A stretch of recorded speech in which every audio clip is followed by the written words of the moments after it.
Welcome to these Sci-Fi guys. I'm your host Dave, and with me is John and Chad. Let's pull them up there. All right, hey, today, as you guys saw from our thing, we are watching or have watched Spaceballs. That's right, Mel Brooks' finest sci-fi movie ever. Well, yeah. Anyway, great movie, fantastic movie, loved it very much. This was John. This was your first time, correct? Correct. Correct. And enjoyably so. Okay, and Chad, you've seen this before, right? Several times. Several times. Yeah, that's what I'm talking about. All right, do you guys want to know synopsis? Synopsis is it's a spoof. That's all I'm gonna say. It's a spoof off of so many movies that are out there. It's just taking bits and pieces from each one. So, John, just you tell us, what did you think of the movie? I mean, I think it's wonderfully goofy. I think it's just a lot of silly dad humor. I think it's got your classic, uh, what, 80s, 90s humor, like the classic National Lampoon idea, too. So I've seen several of those because of my father in law. And, like, I don't know, it just has that classic sense of humor that's going to make you laugh at stupid stuff. um, but just enough realism and understanding of like even in a sci-fi movie like Spaceballs, like there's still elements of stuff we know and recognize that makes it even funnier because it's like, oh, okay, we're bringing that in. Um, all around, very enjoyable, very very entertaining, and I enjoyed it a lot. All right. Hey, so all right, so I got a question then for everybody. All right, was there anything? I know this was a movie full of spoofs. Was there anything in Star Wars: A New Hope that they did not spoof? See, my problem is remembering and separating all my stories. It's been so long since we like that's the first one we watched here. That was the first one we watched. And Okay, I all so of my Star Wars movies keep running together. okay, so let's just go. Let's go through it then. All Hold right. up. They did. I know they didn't do the scene with the. They didn't put the hands in the droid. Right. They didn't spoof that. They didn't spoof Han shooting Just first. first. Yes, no But R2. they spoofed uh what do you call it? The Jawas with the little Yeah. dinky dinks. Yes. Uh, they spoofed. His ship was a mess. It was the biggest pile of bucket of bolts, like the Millennium Falcon. The evil Empire was Spaceballs, um, and they had the have to fly through a trench at the end, and Hmm. to be able to save the day. They even did some lightsaber battles with their Schwartzes. I mean, Shorts. yeah, I, Yeah. I really No, can't think of any major part of the movie, of A New Hope that we didn't get. You the know, trash Yeah. compactor, if nothing Yeah. else. I mean, gosh. yeah, yeah, and of course they even threw some Empire Strikes Back in there. Yeah. I am your father's brother's cousin's uncle's nephew's former roommate. And what does What it does that make mean? us? Not a thing. Absolutely nothing. Yeah. Okay, let's go on. Next question then. This was. I mean, Mel Brooks. Let me first state this. Mel Brooks is Jewish. All right. Mel Brooks has always had some Jewish humor in all of his movies. Um, like when oh no, a Jewish princess. Kind of playing off of a Jewish. And do you think that here in 2023 that they would be able to pull off a movie like this?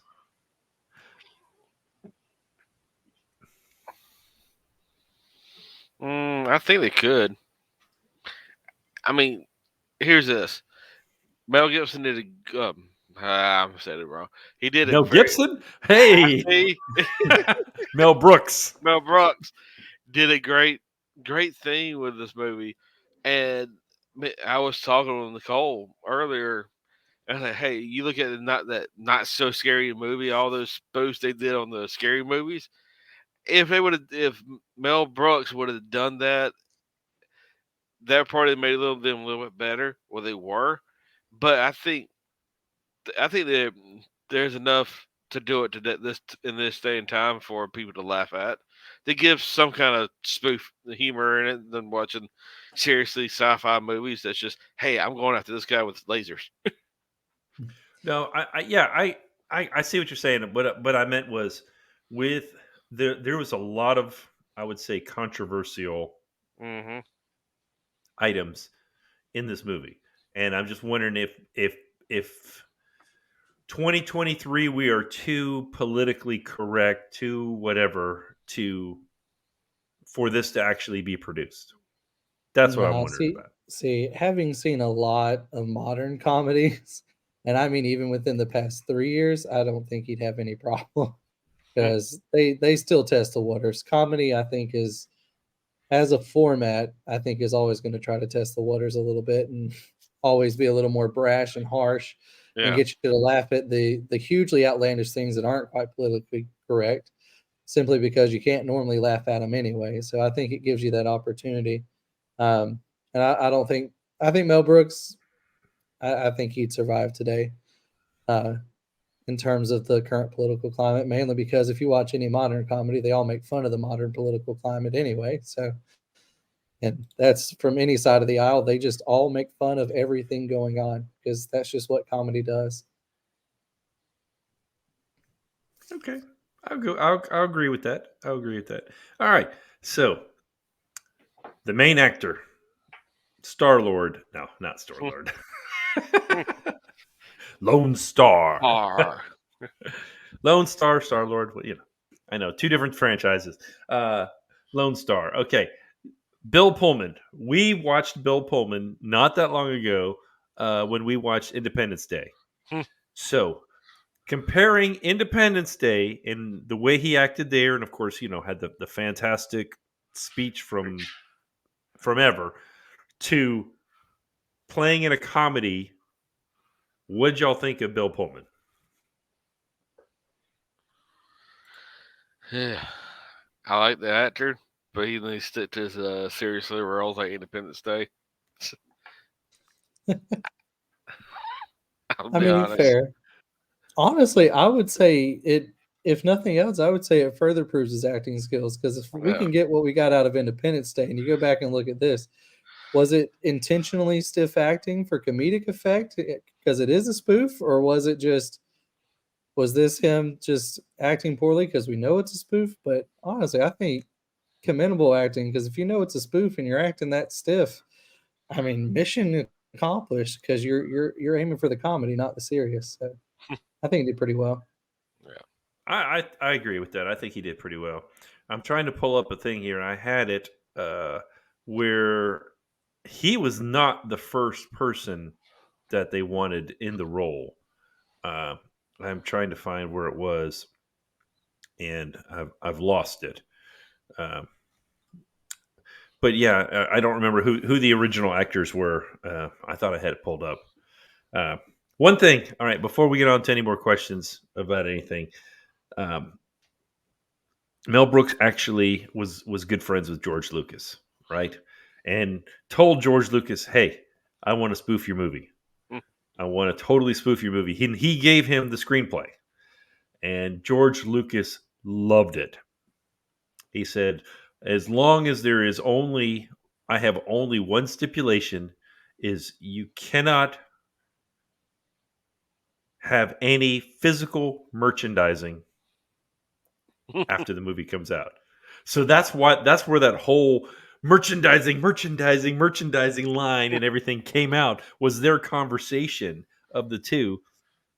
And um and George not only loved it so much, the movie, I mean, or the screenplay for it, he actually donated uh, um, Industrial Light and Magic. That what's now it's Lucasfilm. What was that was before it was Industrial Light and Magic. They're the ones that did the lighting and all the video photography and all that. As a matter of fact, they paid it homage to the original Star Wars. And I don't know if you guys know this or not. I'm going to pull this up here. I want y'all to see it here. All right. I want so the Millennium Falcon is in Spaceballs, and here it is No. right there, circled. Okay, if you actually look, you can see over. You can see where Eagle 5 is right there next to the diner. They actually put a Millennium Falcon right there in the movie. I thought it was hilarious when I found that out. I was like, "No way, they did!" And I didn't even see it in the movie. And then I went back and watched, and I was like, "Yep, it was there." Oh, that's fun. That's so funny. I can't believe it. But yeah, my screen has decided to lock on my questions here. There we go. Okay.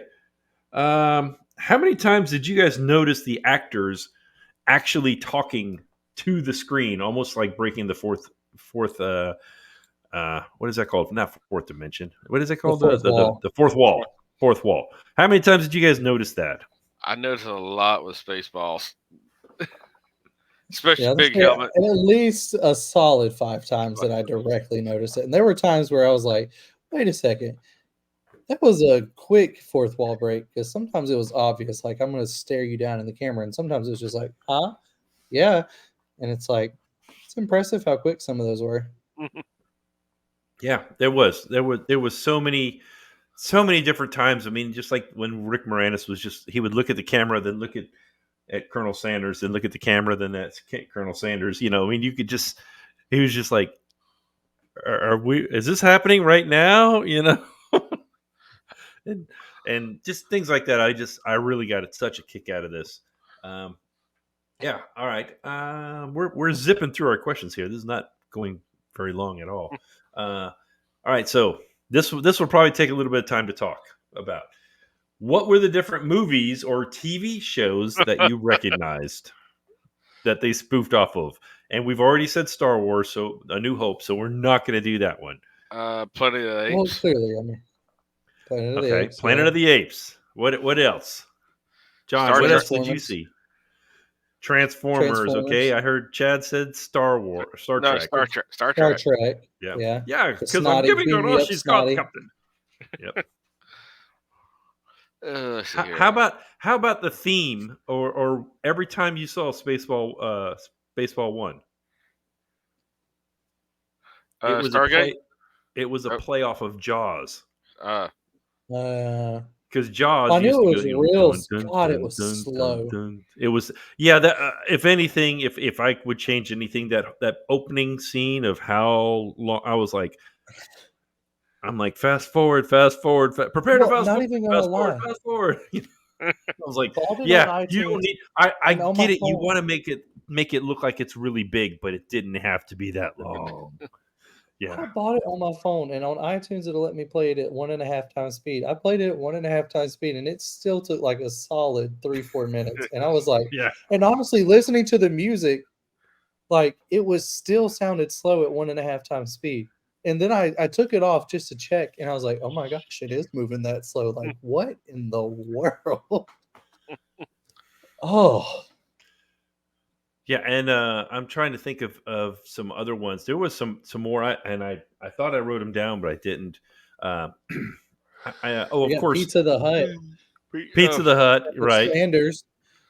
well, Colonel Sanders. I mean, Those are how obvious and in about your face, but still. how about the one that we just the movie we saw 2 weeks ago, Alien, Alien. and it's the I same mean, guy. And do you guys know it was the same guy from Alien? It was the same actor, and Poor he just guy. said, "Hey, Happened will you do twice. a cameo?" And that's what they did. Mel Brooks said, "Will you do a cameo in this?" And he's like, "Oh, sure, no problem." Apparently, he didn't even get paid for it, and it was just. But then they were like, when it happened, it was like, "Oh man, I should have asked for more money or something." Because I was just reading like the notes on the IMDb, and it was saying, "Yeah, uh, what is it, Sir John Hurt." He said, yeah, he talked him into doing the self parroting role of him from Alien, making it sound like it would be a brief walk on cameo. Only when Hurt came into the set did he realize the entire scene was an elaborate spoof of the chest burster scene from Alien. Hurt figured he ought to have asked for a salary. So I was like, yeah. And mhm. oh, okay. How about Michael Winslow? All the stuff that he did. Um, you know, I remember him from Police Academy. That was the Oh, first Same, time I ever heard same. him. Yeah, yeah, and it's funny reading the if you go in if you want to get the physical media or whatever, and you get the DVD and then the commentary, they actually said Mel Brooks actually said he saved about $1,000 in sound effects because Michael Winslow did so many of them for them. He was like, "Yeah, I didn't have to pay for it because he was just do do do do do do do," or whatever doing all that. So yeah, it was pretty funny, and there was obviously there was some goofs. Like if you notice when they said they combed the desert, yeah, you see them combing, but you had already seen they had already combed, yeah. so they were just recombing it. And same with the it was a and I think they did it on purpose. The original Battle of the Planets, no, Planet of the Apes. We saw that one a few weeks ago, and we didn't notice it, but you can see the horse tracks in the sand of the of when he's coming up to the Statue of Liberty. They were already ahead of him, and we didn't catch it. They were already ahead of him, like another horse had gone through, but they were the only ones out there. So, and Spaceballs did the same thing. They put those tracks just like that, just so it would look just like the regular movie. And I thought, oh shoot, it's Spaceballs. There goes the planet. I mean, this thing has so many quotable lines. Like prepare to be jammed, and then an actual jar of Smuckers you see flying through the air, and then Yeah. it's like you see him wipe it, and he goes raspberry. And did you guys also notice? I'm sure you did, but every time Rick Moranis pulled the mask down on Lord Helmet, he deepened his voice the way he talked. He did that on purpose. He wanted it to be almost like a second character, Uh, that he was playing two different roles. And I got to tell you all this. This is hilarious. When he was playing with the dolls, okay, that was all ad libbed. They came up. Mel Brooks came up with the idea. He's like, "Hey, could you play with just play with the dolls and let's just see what happens." And then of course that whole oh kiss me, oh yeah, oh hey hey take care of my girlfriend, and all that. He ad libbed all that, and they loved it. It was great. You know, Rick Moranis was so funny. Um, John Candy doing Barf. barf. Or let me rephrase that. Barf. He actually, they originally wanted a full mask on him, and they were like, and Mel Brooks was like, if we're gonna do that, I'm gonna pay for a cheaper actor than than John Candy. So they only did like that half, just the kind of half face and all that, so you could still see who he was. And he actually had three people um, puppeteering for him. He actually controlled the tail with his hand. In his hand, he actually had a controller that he controlled the tail. The two ears were remote controlled by two different puppeteers, and he had to carry a 30-pound battery pack on his back the whole time. Anytime the ears needed to move, that's why every time the ears moved, it was a straight shot. He wasn't having to move. So, and yeah, the part where he got up with the seatbelt on, and he said, "Oh, that's gonna leave a mark." That was all ad libbed. There was so many different things that were uh, ad libbed. Oh, President Scroob's name, President Scroob.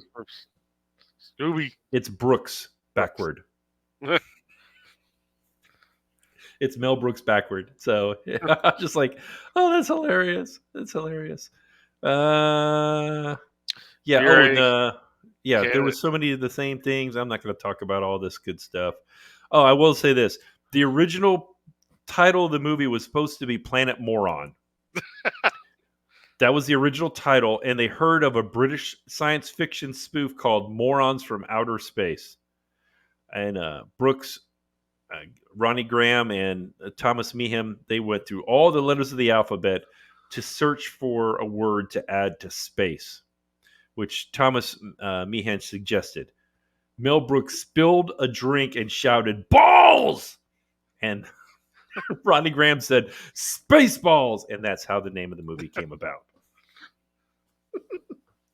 Pretty funny, actually. I mean, Yeah. it is a total parody, a total spoof of everything, but it is such a funny movie. It really is.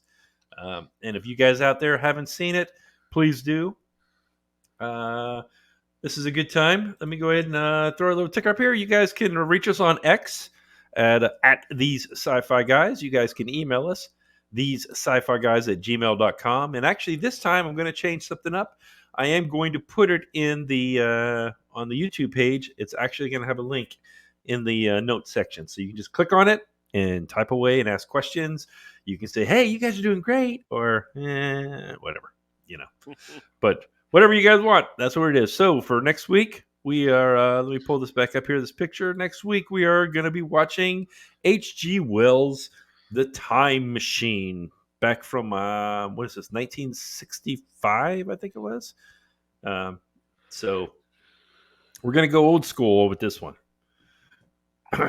So with that, anybody got any closing thoughts? John, got anything? Any last No, thoughts about the I'm movie? grateful to Or have watched the movie. That's all I got to say. I'm glad it's been added to my list. yeah, oh, that's what we're doing with these is just.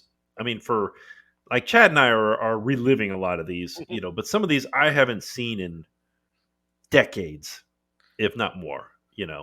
Um, Other ones are, like some of these have been new for me. I know, same with Chad. Some of these have been new for him. Some of it, I mean, you got any parting thoughts, Chad? No, just may the shorts be with you. Yeah, let's just end it at that. May the Schwartz be with With you. you. Oh, Oh, what a world! What a world! What a world! What a oh world! yeah, whatever.